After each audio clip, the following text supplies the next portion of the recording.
Welcome back to Hadley's High Carb Kitchen. My name is Hadley. In today's video, I wanted to talk about ways in which we can transition to a plant-based diet.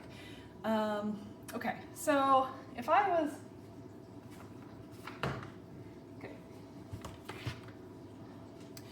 was to transition to a plant-based diet right now, my first step would be to educate myself.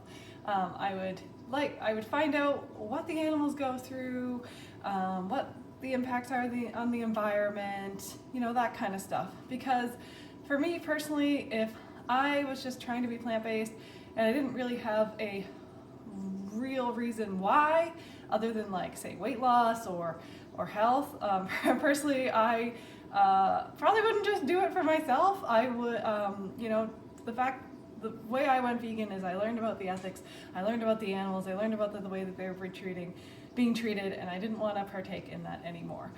So you kind of gotta, look into it, figure out why you want to do a plant-based diet, look into the science, look into the health aspects, of course, but also consider, there is someone else that is being victimized on the other side, and it's not just about you, and that might help you stay focused, stay vegan, or stay plant-based. Of course, I'm not saying you have to become an ethical vegan. It might help you. It might help you kind of stay on the path. Okay. Now that we've talked about that, I want to talk about the second reason second thing I would do if I was going plant-based. So when I went vegan, plant-based, I had no idea what I was doing. I just kind of filled my plate like how I would normally, but without the meat, and I felt very lost and very confused because I had never really had much Asian food or Indian food or anything like that. I wasn't very diverse in my food choices. So in order to transition, I would recommend that you find recipes that are similar to the foods that you are used to eating. So say you like having pasta or spaghetti with meat sauce, go ahead and you can get some Beyond Beef or Beyond Meat or some Impossible Burger or veggie ground, or you could even use lentils. Whatever you want to use in this transition period is totally fine. The point is to recreate those flavors that you are used to having on a meat-based diet or on an omnivorous diet. Just kind of stuff like that. Just find replacements for that you enjoy for the meat, dairy, eggs. I mean, there's so many options now. When I went vegan, there was hardly any options. Daiya was really the only cheese that was out there, and it was not good. So I'm not a fan. I think Violife is a really, really good cheese choice if you're kind of into that, cheese replacements deal, dairy replacement. So you just basically got to find replacements for your favorite foods. And like I said, there's tons now. When I went plant-based, there was not very many. There's Just Egg now, which is amazing. That you can have a product like that where you can make scrambled eggs. But of course, there's always tofu. Tofu scramble is always a really good choice. If you're looking for that eggy flavor, you can add a little bit of black salt to it. That will really help give it that egg flavor. Just so the idea is to have something that is familiar to you, so you don't feel like you're making this huge change, which you are, but just make it a little bit more palatable, so to speak. Just find recipes. There's tons online for foods that are very similar to what you're used to, and just kind of go from there. I think they even have, I'm not really one to buy fake meat products anymore, but I will occasionally for my daughter and stuff. But I'm pretty sure they even have sirloin steaks and roasts and stuff like that you can buy it. I'm sure they're quite pricey, but they're out there. Or you can make seitan. It's fairly easy, or you can buy seitan from the store. There's tons of replacements out there. You don't need. You can just take all the things that you were eating before and just kind of swap them out. And this is in terms of just going vegan, because I do find that those like meat products, those fake meat products and stuff are kind of like a transition foods, just to kind of like push you towards like eating less meat and eating less dairy and eating less eggs and stuff, so that you have something that you're familiar with. Okay, so that would be my second thing I would do. My third thing I would do is find a community. Now that might be online. There's tons of forums and groups and stuff that you can join, and Facebook groups. Follow people online who are relevant to your interests, who, you know, to make you not feel so alone. I remember when I first went plant-based vegan, I was watching a ton of YouTube. That was like really my introduction to YouTube, because there were so many vegans on there, and of course I lived in farm country at the time, and I didn't know any vegans. I'm still like, I know a few vegans here and there. My partner, like, we're a vegan household, so that is helpful. But I don't have a ton of acquaintances or friends that are, or family that are actually plant-based. My mom is mostly plant-based. I think she still includes a little bit of dairy, but yeah. But yeah, like finding a community is really important, so you don't feel so alone, because you kind of feel like you're doing this thing that is very bizarre and weird compared to like what everybody else is doing. And I guess in a way it is, because only like, I don't know, I think it's only like 2% of the population, maybe it's more now, is vegan or plant-based. So we're kind of the minority for sure. So finding a community is really important. They might actually, you could go to a local potluck. We have a plant-based, completely vegan potluck here in my community. I think they host it like once a month or something like this, which is really nice. You can go out and like meet people and talk to like-minded people, and not everyone that goes there is vegan or even vegetarian, but they're kind of like open to it, which is kind of nice. So yeah, you can like start that community, or if you don't have something like that, maybe you could like start something like that in your community, which would be really awesome and helpful to meeting new people and finding that kind of sense of community, because it can be tough, especially if you have friends or family that don't agree with what you're doing, because, you know, people are just, they're used to one way of life, and, you know, you've probably grown up eating meat. I grew up eating meat and dairy and eggs and all that, and people don't like when their way of life is questioned or their ethics is questioned. So sometimes people get a little combative, or they just don't agree with what you're doing. So it is good to find people who kind of understand what you're going through and whatnot. Okay, so community is my number 3. So I guess on that note, you should probably get comfortable with being different, I guess, because, you know, what you're doing is, like I said, it's the minority. It's not the normal. It's, you know, I say people are going to judge you, but I've said this before. People are always judging everyone. That's what the people do. They judge, or if you're doing something that's abnormal, they're going to be like, oh, what is that person doing over there, kind of thing. And that's totally fine, and it's okay to be different or stand out a little bit. I'm not saying you have to march in with a flag and be like, I'm plant-based or whatever. Like, a majority of the time when I go out and stuff, it's not me who brings up the fact that I'm plant-based or vegan. It's someone else. So, yeah, and I mean, going out to eat is like a whole other thing, but like, you know, it's okay to ask questions. Like, I think that's one lesson that I learned as a software developer, is that, you know, it's okay to ask questions. It's okay to question things. It's okay to, you know, just wonder why someone is doing something in that kind of way, or, you know, get clarity on things. So it's totally fine to ask questions. You know, like, I've been a server before. I did not mind when people asked me questions. Like, that's just part of the job. It's kind of what you got to do. It's kind of how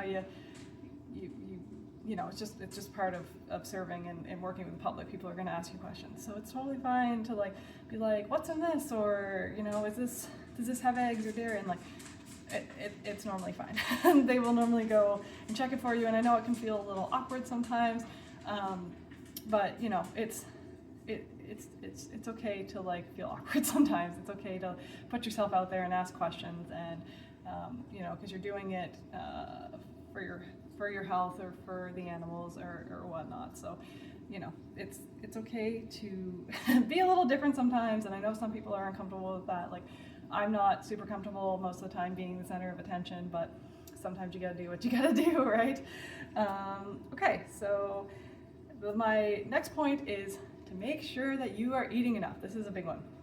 Okay, I've seen tons of people, and I've talked to tons of people in real life who like said, oh, I didn't have any energy, or I didn't feel good, so I went back to eating meat. Okay, so what you need to make sure that you are eating enough food, especially if you're not like including mock meats or like a ton of higher fat foods.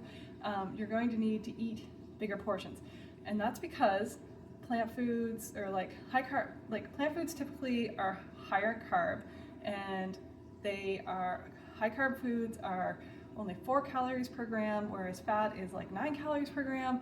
So that's less than half. So they tend to be a little bit more calorie dilute than what you're kind of used to eating, whereas because meat is typically higher in fat content. So you just need to make sure that you're getting in enough calories to match your previous energy level intake. The best way to do that is, if you're not super familiar with calories, is to download something like Chronometer or MyFitnessPal or something like that. Not in an effort to like count your calories and be like, I'm eating too much, but in an effort to kind of like realize how much you are eating, to make sure that you're getting in enough food, so you do not end up feeling weak or you know, lacking in energy, and blaming it on the plant-based diet when it's just you were not eating enough calories, you were not taking in enough energy. And on that note, it's also good to look at your breakdown of your macro or your micronutrients, just to make sure, you know, like just it's good to know like what am I getting in, and it kind of reassures you like, oh, okay, I can get all of these things on a plant-based diet. So yeah, just making sure that you are eating enough, getting enough calories, fueling yourself properly, so that you don't end up like eating like 1,200 or 1,500 calories and wondering why you have no energy and can't do anything, and you end up going back to eating animals. Because I assume if you're watching this video, that's not what you want. You want to stay plant-based, or you're curious about going plant-based. So yeah, that just making sure that you are eating yourself, familiarize yourself with the calorie density chart. That will kind of like help show you like, well, this food is higher in fat, this food is higher in carbs, this food is higher in protein, and kind of like figure out, you know, from there the kinds of foods that you need to be including to kind of like move forward. Personally, I recommend a high carb, low fat, plant-based diet, so you end up eating a large volume of food, but this is more of a transition to veganism or plant-based eating, as opposed to transitioning to a high carb, low fat vegan diet, which I will make a video on in a bit. So yeah, eating enough is very important, because I've definitely had people tell me that they tried to be vegan and they didn't feel good, or they had no energy. So I'm sure that they just were not eating enough calories, for sure. So that's very important, that you eat enough. So my last point I want to get to is something that I have done myself, is don't beat yourself up if you make a mistake.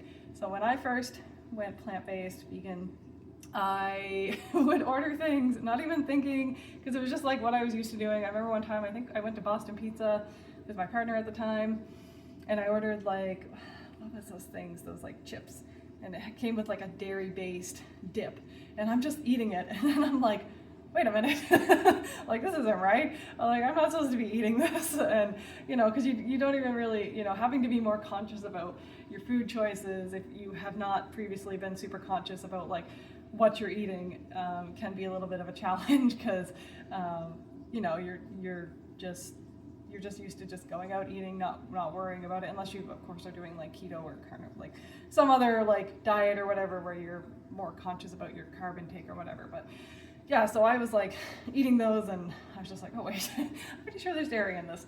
And there was another time when I was like ordering this pesto pizza, because I was did not realize that pesto had dairy in it as well. So I was like eating this pizza like weekly, and then my partner at the time was like, you know, pesto has dairy in it. And I was like, oh, no, I did not know that. So, you know, and even to this day, I've been vegan for, oh gosh, like 9 years. It'll be 9 years next month. Yeah, I still make mistakes. I've still accidentally bought things or eaten things or forgotten to ask about things to see if they're you know, vegan, plant-based or whatever. And you know, it just it happens. I don't like it, but I mean, you just kind of accept it and you just move on, basically. It's, you know, it's okay to make mistakes, especially when you're doing something new, especially when you're learning and transitioning into a completely different way of eating than what you're used to doing. It's totally fine if you make a mistake once in a while. Then you can just learn from it, right? But yeah, like I said, I'll still accidentally eat things or buy things for my daughter, like cereals or something, and my partner will be like, this has honey in it or whatever, and I'll be like, ah, dang. So, you know, it's totally fine. You know, you're making that effort. You're trying to be, you're trying to do your best. And I mean, that is the, you know, the definition of veganism is as far as practicable and possible and practicable. So, you know, you're making the effort, and that's awesome. So if you make a mistake, it's totally fine. You just, like I said, learn from it and move on. Yeah, so those are the tips that I wanted to talk about. Things that can help you kind of transition or move closer to a plant-based diet. You don't have to do this overnight.